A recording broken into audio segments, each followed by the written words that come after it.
కార్మిక దినోత్సవాన్ని పురస్కరించుకొని విశాఖలోని అల్లూరి సీతారామరాజు విజ్ఞాన కేంద్రం ఆధ్వర్యంలో మే 4న సాంస్కృతోత్సవాలను నిర్వహిస్తున్నట్టు ప్రోగ్రామ్స్ ఇన్ఛార్జ్ జిఎస్ రాజేశ్వరరావు తెలిపారు. ఈ మేరకు ఈరోజు కేంద్రంలో జరిగిన మీడియా సమావేశంలో ఉత్సవాల పోస్టర్ను ఆవిష్కరించారు. ఈ కార్యక్రమంలో విజయశ్రీ ఆర్ట్స్ అకాడమీ వ్యవస్థాపక director doctor KV Vijayaveni, Gurajada సాంస్కృతిక వేదిక కార్యదర్శి దండు నాగేశ్వరరావు, అల్లూరు విజ్ఞాన కేంద్రం ప్రోగ్రామ్స్ కమిటీ సభ్యులు పాల్గొన్నారు. ఈ సందర్భంగా రాజేశ్వరరావు మాట్లాడుతూ సాంస్కృతిక ఉత్సవాలలో నగరంలోని సంఘటిత, అసంఘటిత రంగ కార్మికులు, ఉద్యోగులు, ఉపాధ్యాయులు అందరూ పాల్గొనవచ్చన్నారు. కార్మికులు ఎదుర్కొంటున్న సమస్యలపైన సామాజిక న్యాయం, మహిళా సాధికారత, సమైక్యత, సమానత్వం, దేశభక్తి వంటి అభ్యుదయ భావాలు కలిగిన కళారూపాలను ప్రదర్శించాలని సూచిస్తూ ఉత్సవాల్లో పాల్గొనే వారికి మెమొంటోలు, ప్రశంస పత్రాలు ఇవ్వడం జరుగుతుందని తెలిపారు. సమయం ఎక్కువ అవుతుంది కాబట్టి మనం స్టార్ట్ చేస్తున్నాము. ఈ సమావేశం యొక్క ముఖ్య ఉద్దేశం మేడే అనేది మనందరికీ తెలిసిందే. కార్మికులందరి యొక్క పర్వదినం అది.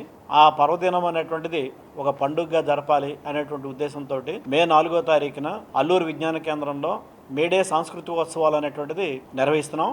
ఇటువంటి సాంస్కృతికోత్సవాలే 2023లో కూడా నిర్వహించడం అనేటువంటిది జరిగింది. లాస్ట్ ఇయర్ కొన్ని కారణాలను జరగలేదు. ఈ సంవత్సరం మళ్ళీ నిర్వహిస్తున్నాం. ఇందులో ఏంటంటే ముఖ్యంగా మేము పెట్టుకున్నటువంటివి విశాఖపట్నం నగరంలో ఉన్నటువంటి వారు సంఘటిత రంగ కార్మికులైనా, అసంఘటిత రంగ కార్మికులైనా, ఉద్యోగులైనా, ఉపాధ్యాయులైనా ఎవరైనా సరే, శ్రమ అమ్ముకుని బతికిన ఎవరైనా సరే వచ్చి మే 4వ తారీఖున తమ యొక్క కళారూపాన్ని ప్రదర్శించాలని చెప్పేసి మనసారా వాళ్ళందరికీ కూడా ఆహ్వానం అనేటువంటిది తెలియజేయడం జరుగుతుంది. ఇందులో ఏంటంటే ఏదో ఒక యూనియన్ చెందినటువంటి వాళ్ళు, లేదా ఓ పార్టీకి చెందినటువంటి వాళ్ళు, లేదా ఓ సంఘానికి చెందిన వాళ్ళు మాత్రమే పాల్గొనాలనేటువంటి మాత్రం అటువంటిది మేము ఒప్పుకోవట్లేదు. ఆ రకంగా అలౌ చేయట్లేదు. సంఘాలతో అనుబంధాలతో సంబంధం లేకుండా, యూనియన్ల అనుబంధాలతో సంబంధం లేకుండా ప్రతి ఒక్క కార్మికుడు, ఉద్యోగి, ఉపాధ్యాయుడు ఎవరైనా సరే వచ్చి వారి యొక్క కళారూపాన్ని ప్రదర్శించాలని చెప్పేసి మేము రిక్వెస్ట్ చేయడం అనేటువంటిది జరుగుతోంది.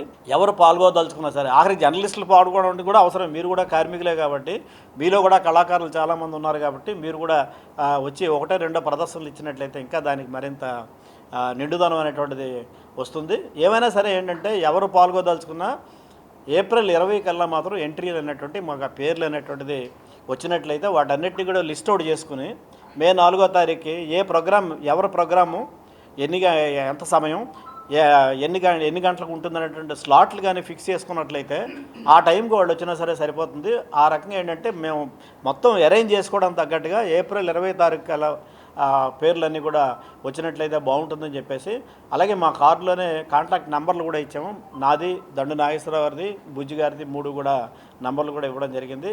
కాబట్టి ఆ రకంగా ఏంటంటే పత్రికా విలేకరుల ద్వారా లేకపోతే ఛానల్స్ ద్వారా మొత్తం నగరంలో ఉన్నటువంటి కార్మికులు, ఉద్యోగులు, ఉపాధ్యాయులందరినీ కూడా రీచ్అవుట్ అవుతూ ఎక్కువ మంది దీంట్లో పాల్గొని దీన్ని జయప్రదం చేయాలని చెప్పేసి అల్లూరి సీతారామరాజు విజ్ఞాన కేంద్రంగా మేము విజ్ఞప్తి చేయడం జరుగుతుంది.